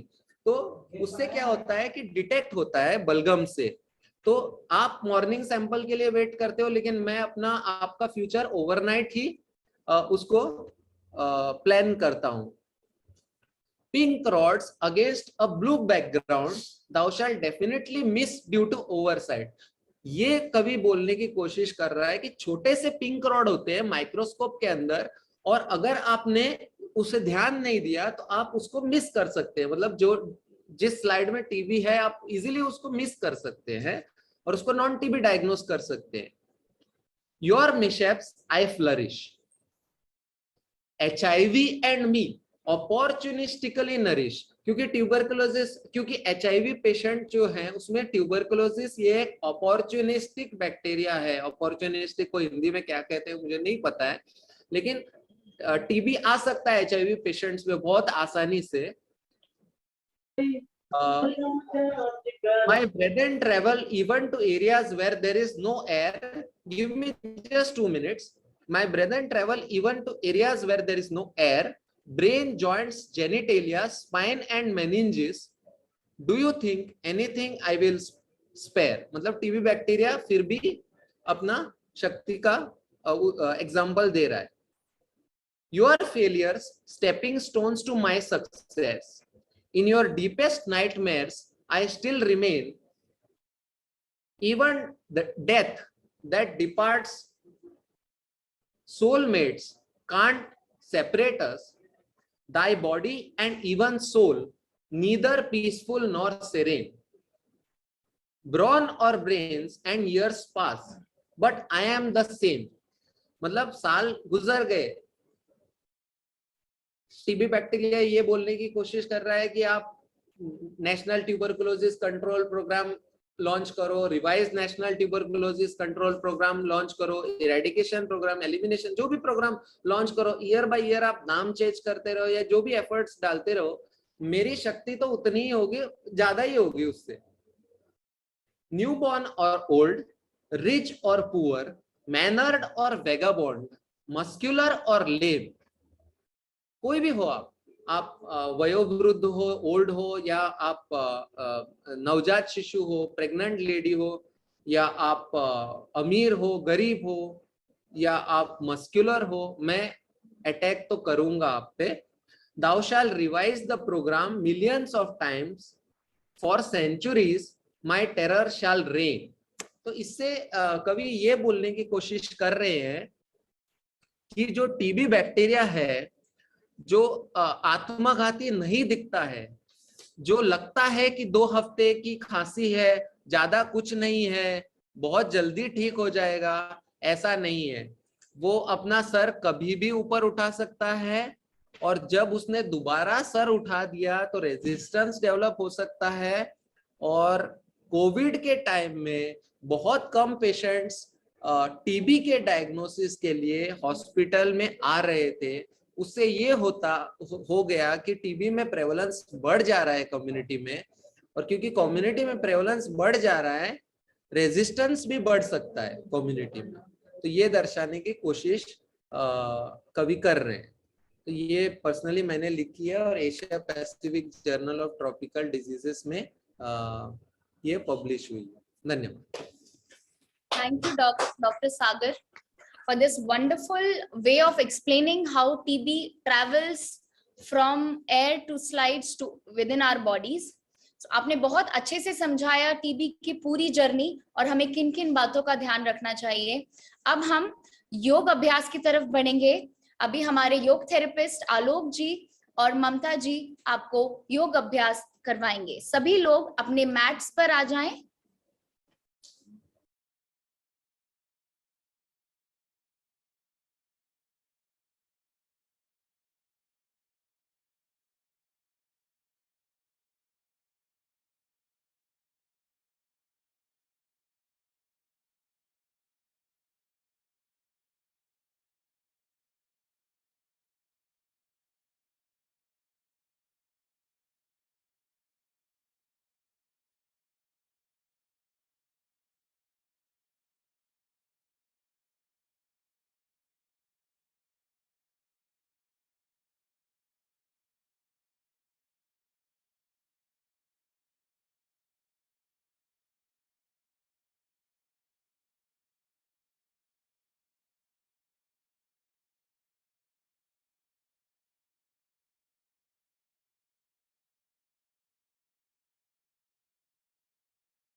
दोनों हाथों को धीरे धीरे आंखों पर रख दे और धीरे धीरे दोनों आंखों को खोलते हुए हाथों को खोलने में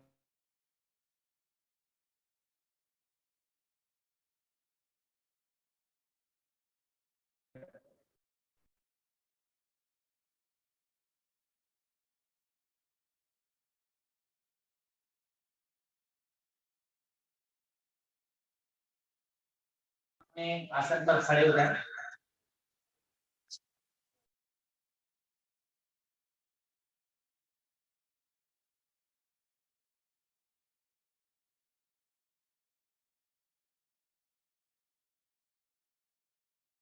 अगर दिक्कत महसूस कर रहे हैं तो दोनों पैरों में 4 उंगली का अंतर रखें।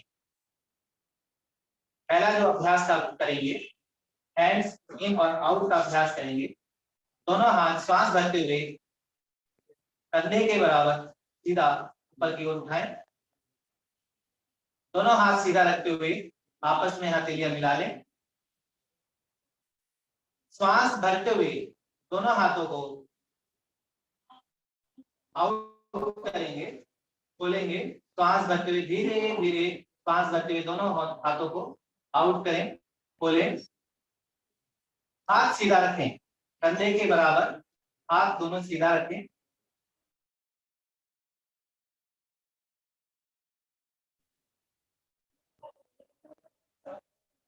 श्वास छोड़ते हुए धीरे धीरे दोनों हाथों को फिर से आपस में मिला लें।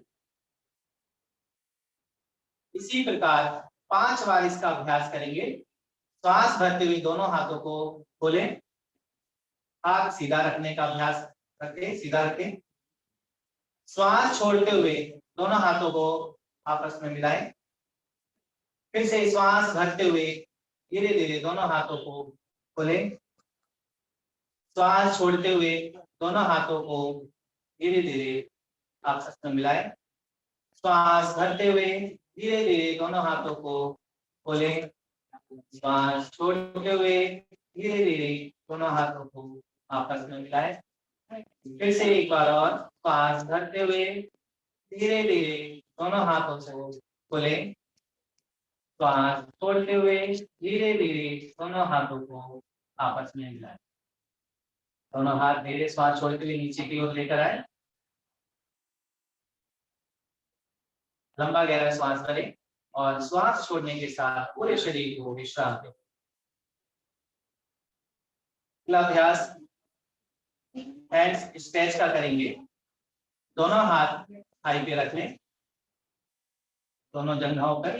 श्वास भरते हुए दोनों हाथ सीधा रखेंगे। तो श्वास भरते हुए धीरे धीरे दोनों हाथ को ऊपर की ओर उठाएं और पूरे शरीर की मांसपेशियों को ऊपर की ओर खींचें। धीरे धीरे ऊपर उठाएं। धीरे धीरे श्वास छोड़ते हुए दोनों हाथों को वापस जंघों पर लेकर आए।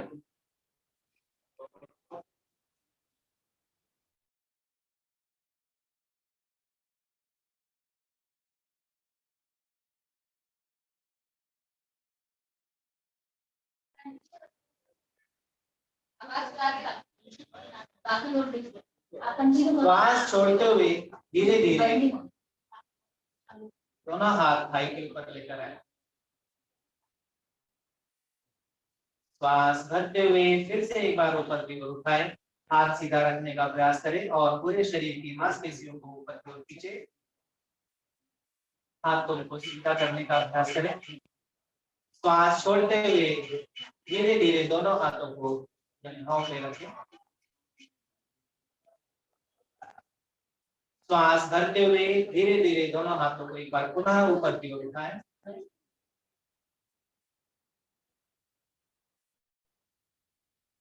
श्वास छोड़ते हुए धीरे धीरे दोनों हाथों को जंघों पे रखें। दोनों हाथों को जंघों से हटाएं। लंबा गहरा श्वास भरें और लंबा गहरा श्वास छोड़ें। श्वास छोड़ने के साथ पूरे शरीर को विश्राम दें। अगला अभ्यास शोल्डर बिल्डिंग का करेंगे। दोनों हाथ धीरे धीरे ऊपर की ओर उठाएं। हाथ सीधा रखें। श्वास भरते हुए ऊपर की ओर उठाएं। दोनों हाथों की हथेली से दोनों बाजुओं को पकड़ लें। श्वास छोड़ते हुए धीरे धीरे दोनों बाजुओं को नीचे की ओर लेकर आए, हाफ लेकर आए, छाती के बराबर सामने। श्वास भरते हुए धीरे धीरे ऊपर की ओर दोनों बाजुओं को ऊपर उठाएं और उठाते हुए शोल्डर से मांसपेशियों को खींचे। पूरा श्वास, लंबा गहरा श्वास भरें। श्वास छोड़ते हुए वापस धीरे धीरे बाजुओं को नीचे लेकर आए। श्वास भरते हुए धीरे धीरे ऊपर की ओर उठाएं। 5 बार इसका अभ्यास करेंगे। श्वास छोड़ते हुए धीरे धीरे दोनों बाजुओं को नीचे लेकर आए। श्वास भरते हुए धीरे धीरे ऊपर की ओर उठाएं बाजुओं को।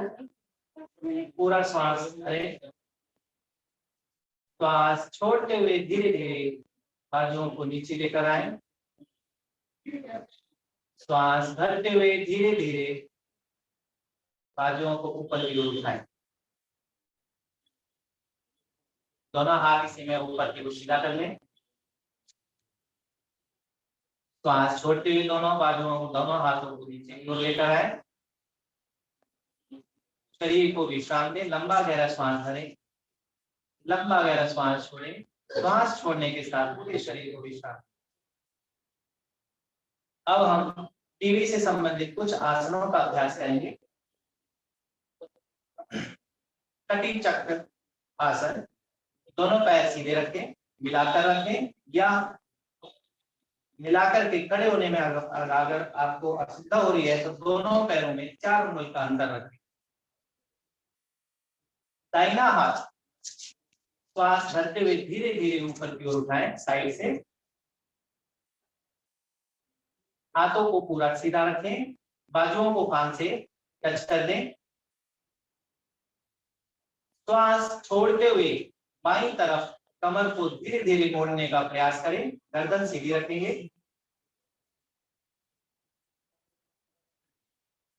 पांच सेकेंड इस आसन में रुकने का प्रयास करें।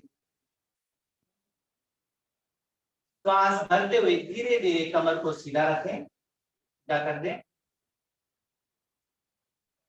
धीरे धीरे श्वास छोड़ते हुए दाहिने हाथ को नीचे की ओर लेकर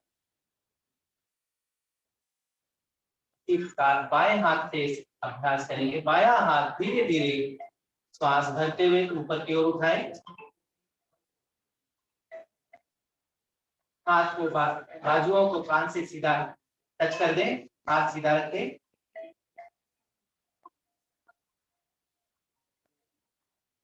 और दाहिनी तरफ धीरे धीरे श्वास छोड़ते हुए कमर को मोड़ें। गर्दन सीधा रखेंगे।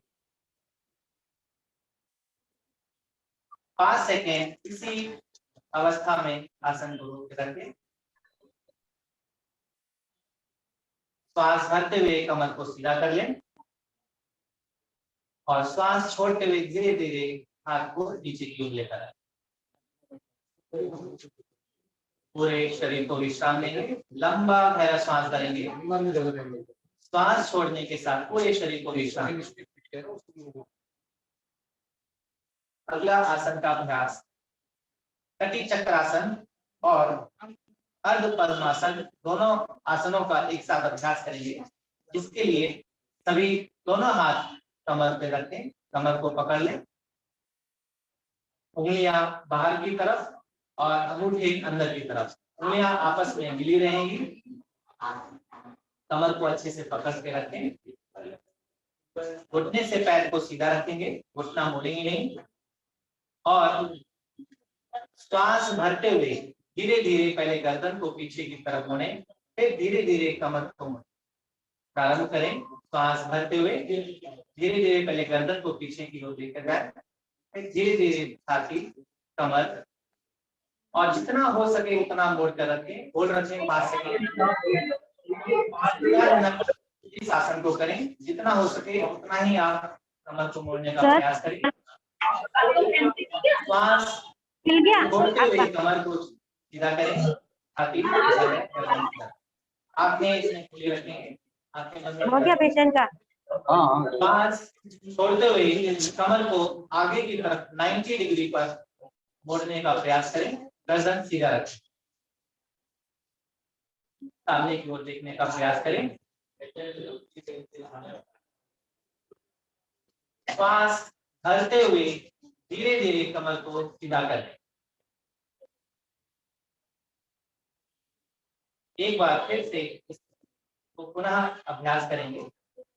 श्वास भरते हुए धीरे धीरे पहले गर्दन को पीछे की ओर मोड़े, छाती, कमर मोड़े और 5 सेकंड इसी आसन में रोक के रखें। आंखें खुली रखें, छत की तरफ देखते रहे।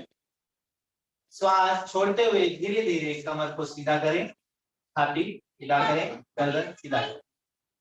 श्वास छोड़ते हुए आगे की तरफ कमर को मोड़े 90 डिग्री पर, गर्दन सीधा रखें, सामने देखते हुए 90 डिग्री मोड़े। श्वास भरते हुए धीरे धीरे कमर को सीधा करें।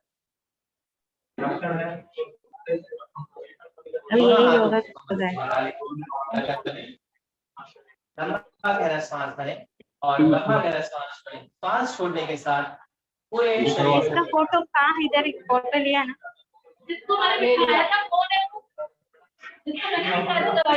आसनों का अभ्यास करेंगे।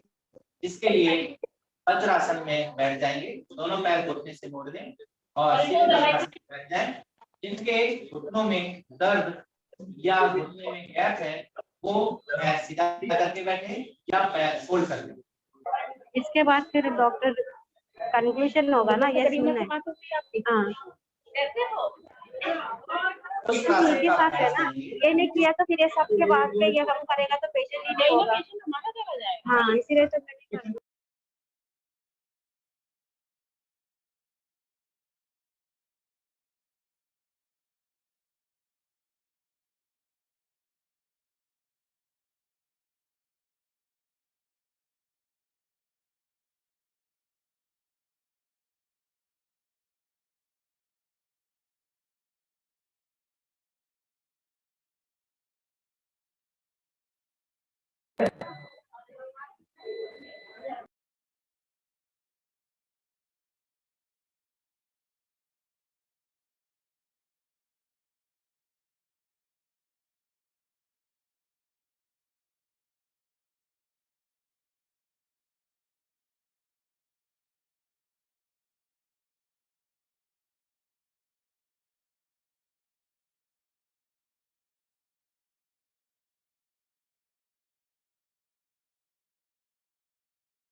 और घुटने को आपस में मिला दें। लंबा गहरा सांस करें और लंबा गहरा सांस छोड़ें। सांस छोड़ने के साथ पूरे शरीर की मांसपेशियों को विश्राम दें। अगला अभ्यास शशांक आसन का अभ्यास करेंगे। दोनों घुटनों को आपस अंदर रखें, खोल लें, ओपन करें, जितना हो सके घुटने को खोलें और दोनों हाथ जमीन पर दोनों जंघाओं के बीच में रखें। ध्यान रहे श्वास छोड़ते हुए धीरे धीरे हाथों को आगे की तरफ खिसकाते हुए छाती माथा लगाने का प्रयास करें। धीरे धीरे हाथों को आगे की तरफ खिसकाते हुए श्वास छोड़ते हुए माथा, कंधे, छाती जमीन से लगाने का प्रयास करें। अब धीरे धीरे थोड़ी को जमीन पे लगाएं, थोड़ी को जमीन पे लगाएं। धीरे धीरे गर्दन हल्का सा ऊपर उठाएं, कोहनी को जमीन पे लगाएं। 5 सेकेंड इसी आसन में रखें। सांसों की गति सामान्य रखें। श्वास भरते हुए धीरे धीरे कमर को सीधा कर दें। पहले माथा जमीन पे लगाएं, धीरे धीरे कमर सीधा करें। दोनों हाथ धीरे धीरे दोनों जंघों के बीच में लेकर आए। दोनों जंघों को आपस में मिलाएं, दोनों हाथ घुटने पर रखें।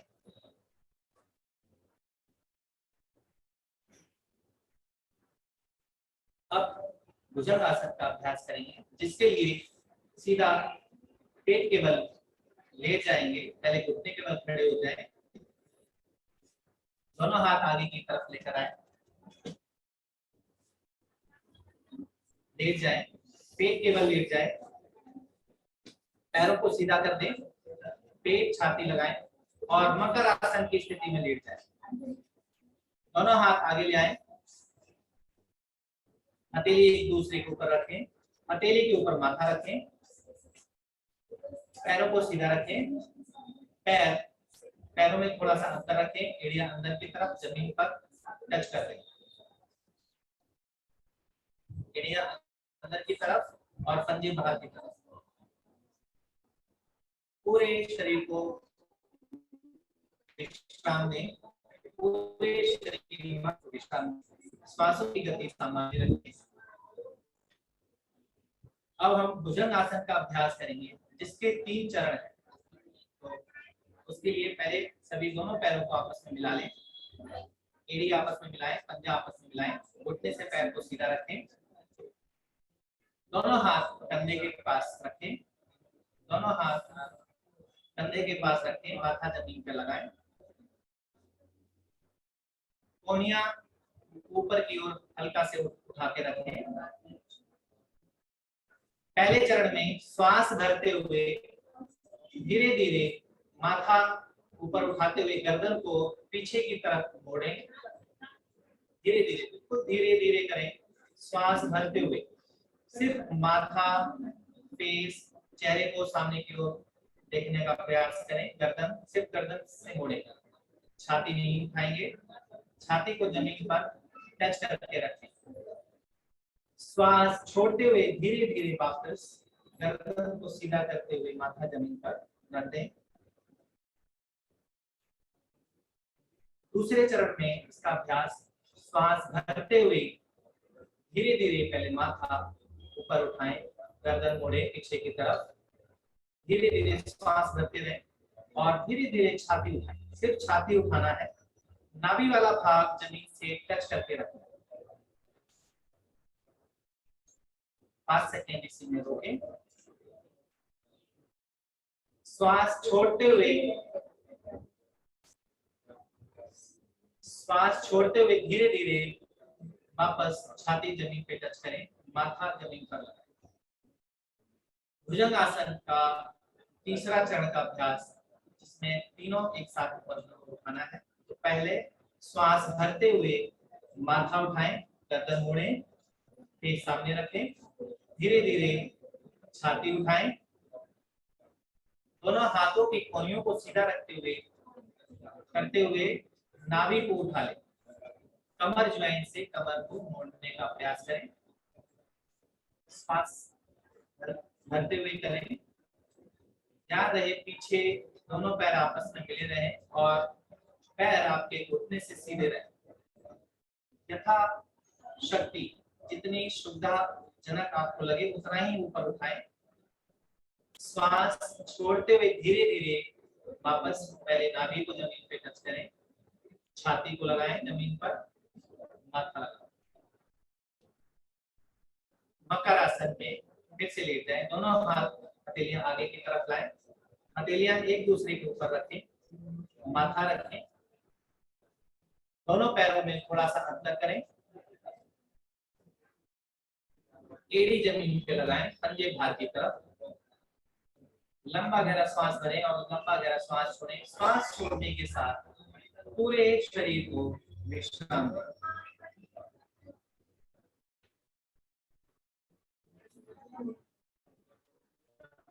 अब हम प्राणायाम का अभ्यास करेंगे, जिसके लिए सभी पहले बाएं करवट लेट जाए, बाएं करवट, और दाहिने हाथ का सपोर्ट करते हुए बैठ जाए।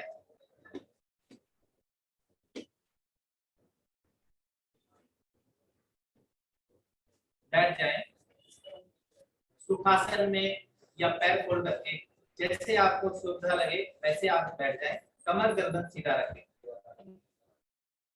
अगर आपके घुटने में मोड़ते समय पैर घुटने में दर्द अगर महसूस कर रहे हैं तो आप पैरों को सीधा भी कर सकते हैं। दंडासन की स्थिति में पैर सीधा करके बैठ जाए, कमर गर्दन सीधा रखें। श्वास क्रिया का अभ्यास करेंगे, जिसमें कपालभाति का अभ्यास करेंगे, लेकिन इसमें ध्यान रहे जिसको हाई बीपी की दिक्कत है वो इसका अभ्यास ना करे,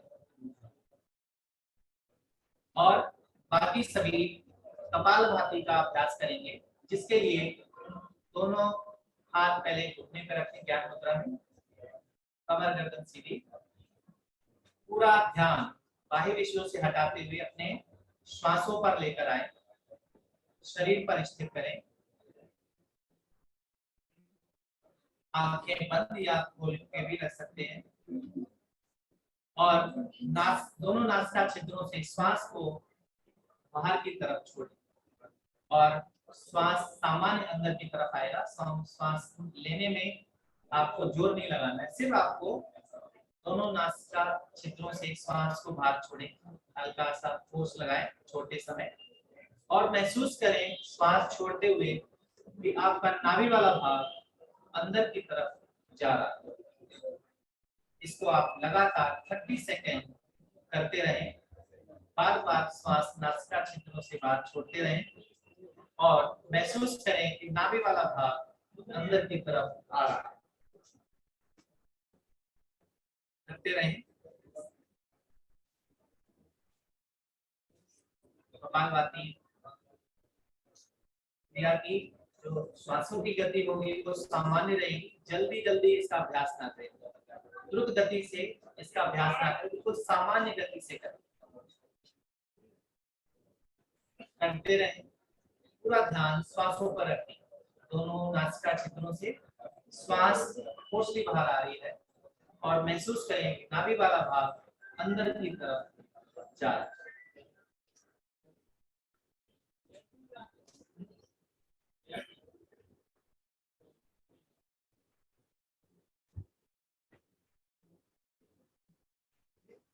सांसों की क्रिया को विराम देंगे। सांस को सामान्य कर लें, लंबा गहरा सांस भरें, श्वास लंबा गहरा श्वास छोड़ें। श्वास छोड़ने के साथ शरीर को विश्राम, धीरे धीरे आंख खोल लें। अगला प्राणायाम का अभ्यास करेंगे, जिसमें नाड़ी शोधन प्राणायाम। दाहिने हाथ की मुद्रा बनाएंगे, प्रणव मुद्रा। दोनों हाथ, दाहिने हाथ को पहली 2 उंगलियों को अंगूठे वाले जड़ भाग पे लगा दें। अंगूठे से दाहिनी नासिका बंद करें, और बाई नासिका दाहिने हाथ से, राइट हैंड दाहिने हाथ से करेंगे। दाहिने अंगूठे से दाहिनी नासिका बंद करें, बाएं से धीरे धीरे श्वास भरें। ध्यान रहे श्वास भरने की आवाज नहीं आएगी, धीरे धीरे श्वास भरें, पूरा श्वास भरें, लंबा गहरा पूरा श्वास भरें। पेट छाती पूरा फुलाएं। दाहिनी नासिका को अनामिका उंगली से बंद करें, लास्ट की जो उंगलियां उससे बंद करें, और बाई नासिका से धीरे धीरे डबल समय में, दोगुने समय में श्वास को धीरे धीरे श्वास छोड़ें। बिल्कुल धीरे धीरे डबल समय में श्वास को छोड़ें। फिर दाहिने से ही धीरे धीरे श्वास भरें। श्वास भरने और छोड़ने की आवाज नहीं आएगी। दाहिनी नासिका को बंद करें नीचे से, बाएं से धीरे धीरे श्वास भरें, श्वास छोड़ें। डबल समय में श्वास छोड़ें। तो ये आपका पहला चक्र हुआ। इसी तरह से 4 चक्र का अभ्यास और करेंगे। बाएं से धीरे धीरे श्वास भरें, दाहिने से धीरे धीरे श्वास छोड़ें, फिर दाहिने से ही धीरे धीरे श्वास भरें, बाएं से धीरे धीरे श्वास छोड़ें। फिर से पुनः अभ्यास करें, बाएं से धीरे धीरे श्वास भरें,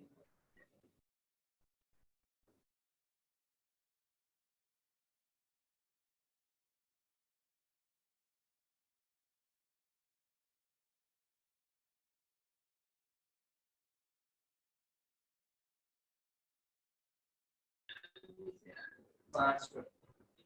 पुनः एक बार फिर से अभ्यास, बाएं से धीरे धीरे श्वास भरें, दाहिने से धीरे धीरे श्वास छोड़ें, दाहिने से ही धीरे धीरे श्वास भरें, बाएं से धीरे धीरे श्वास छोड़ें।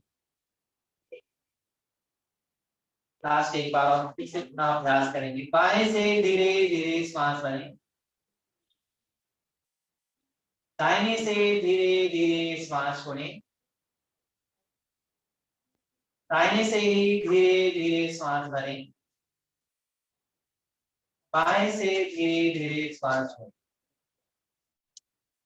क्रिया को विराम देंगे, धीरे धीरे दोनों हाथों को घुटने पे रखने और धीरे धीरे आंख खोलने।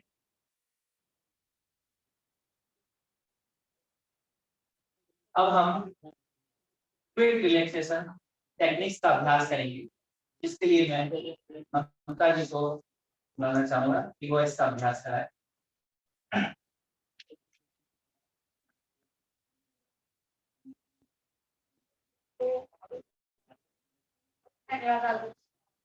अब हम रिलैक्सेशन टेक्निक का अभ्यास करेंगे। इसके लिए सबसे पहले आप शवासन में जाइए। सबसे पहले किसी भी एक तरफ करवट लेकर हाथ का सहारा लेकर लेट जाइए। शवासन में दोनों पाँव में एक मस्तक लगाइए, हाथों को भी खुला छोड़ दीजिए। हाथों और आपकी शरीर के बीच में थोड़ी दूरी बनाइए और हथेलियां आसमान की। पाँव को खोल दीजिए, एड़ी अंदर की तरफ, पंजे बाहर लेकर दीजिए और थोड़ा दूरी बनाइए। पाँव में एकदम ढीला छोड़िए, शरीर में एकदम ढीला छोड़िए। सबसे पहले अपने पूरे शरीर को शिथिल करने का प्रयास करेंगे। अपने पाँव की पंजों पर ध्यान दीजिए, पाँव का तलवा कैसे रखा है मैंने, एड़ी, पाँव की पिंडियां, उंगली, जंघाई, सब कुछ ढीला एकदम शिथिल छोड़ दीजिए। जमीन की तरफ उनके वजन को जाने, हम सब भारी नहीं लेगा। अपनी पूरी पीठ पर ध्यान दीजिए, पूरा सीना, पेट, कंधे, कोहनियां, कलाई, हथेली हाथों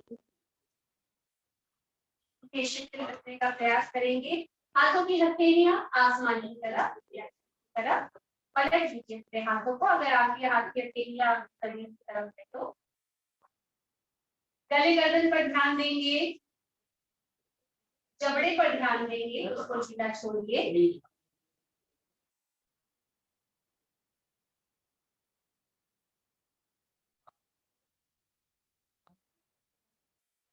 आंखों को कोमलता से बंद रखिए।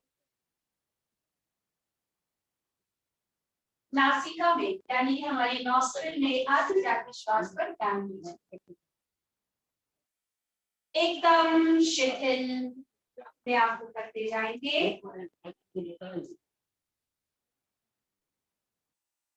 अब धीरे धीरे अपनी चेतना को यानी कि अपने ध्यान, अपनी अवेयरनेस को अपने पेट पर लेकर आइए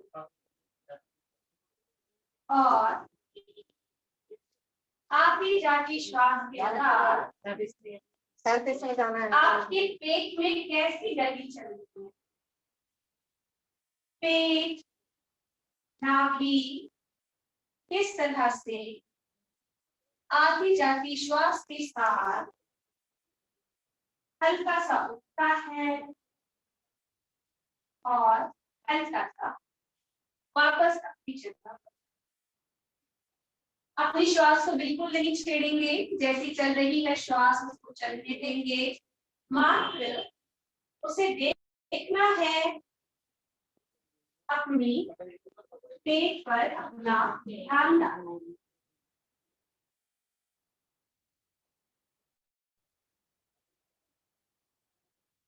पेट की हलचल पर अपना पूरा ध्यान रखेंगे। संपूर्ण शरीर को ढीला ढीला छोड़ते जाएंगे और अपनी पूरी श्वास का ध्यान अपने पेट पर देंगे। धीरे धीरे अब हम अपनी श्वास को एक एब्डोमिनल मूवमेंट यानी कि पेट की गति से जोड़ेंगे। ध्यान दीजिए कि कैसे श्वास भरते हुए आपका पेट बाहर की ओर घूमता है और श्वास छोड़ते हुए किस तरह आपका पेट वापस बीच की तरफ जमीन की तरफ जाता है। श्वास भरेंगे, श्वास छोड़ेंगे, पेट पर ध्यान रखकर श्वास भरेंगे, श्वास को छोड़ेंगे और इस गहरी श्वास के साथ पेट के फैलने और वापस अपनी स्थिति पर जाने का अनुभव लेंगे। एक गहरी श्वास भरिए और पेट को बाहर आने दीजिए, छत की तरफ, साइड की तरफ, एक गुब्बारे की तरह सभी दिशाओं में उसका विस्तार हो रहा है। और एक गहरी श्वास छोड़ते हुए वापस पेट को पीठ की तरफ, नाभि को पीठ की तरफ जाने दीजिए।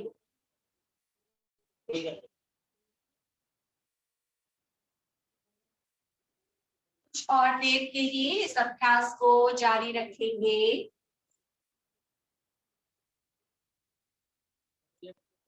और अब हर एक आती श्वास के साथ हम ये अनुभव करेंगे कि किस तरह से हर आती श्वास के साथ एक तरह की ऊर्जा का आगमन हमारे शरीर में हो रहा है। लाइटनेस का, हल्केपन का आगमन, वो ऊर्जा हमारे शरीर में प्रवेश कर रही है और हर जाती श्वास के साथ हम हमारे शरीर से किस तरह बेचैनी, तनाव को भी विसर्जित कर रहे हैं, बाहर जा रही है। हर आती श्वास के साथ ऊर्जा का अनुभव, हल्केपन का अनुभव और हर छूटती श्वास के साथ शरीर से बेचैनी के निष्कासन में, शरीर से तनाव का निपटान हो रहा, छूट रहा। हर आती श्वास हमें ऊर्जा का संचार कर रही है, एक आनंद का संचार कर रही है और हर छूटती श्वास हमें और हल्का कर रही है, क्योंकि तनाव, बेचैनी, रेस्टलेसनेस, इन सबको हम उस श्वास के साथ छोड़ते जा रहे हैं।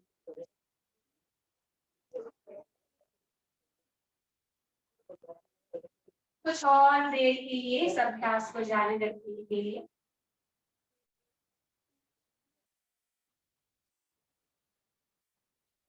अपने शरीर को शीतल छोड़ने जाइए और श्वास के साथ ऊर्जा के आगमन का अनुभव करिए। एक हल्का आनंद है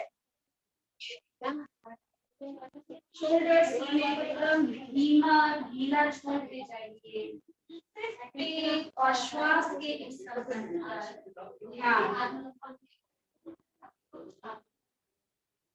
धीरे धीरे अपने ध्यान को हम विश्वास करने कराएंगे और एक ओंकार का जाप करेंगे। पूरे शरीर पर अपने ध्यान को लगा एक श्वास लेंगे।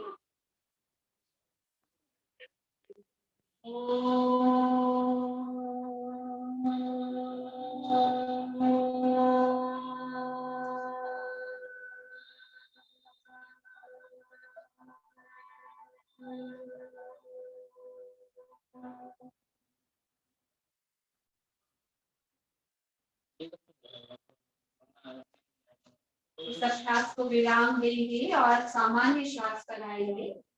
श्वास को जैसी चल रही है चलने देंगे।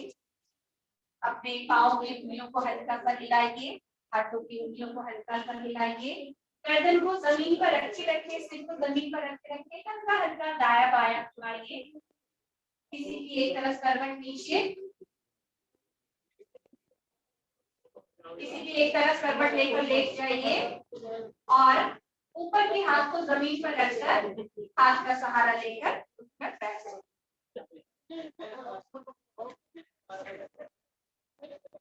किसी भी सुविधा बैठिए, हाथों को नमस्कार मुद्रा में जोड़ेंगे।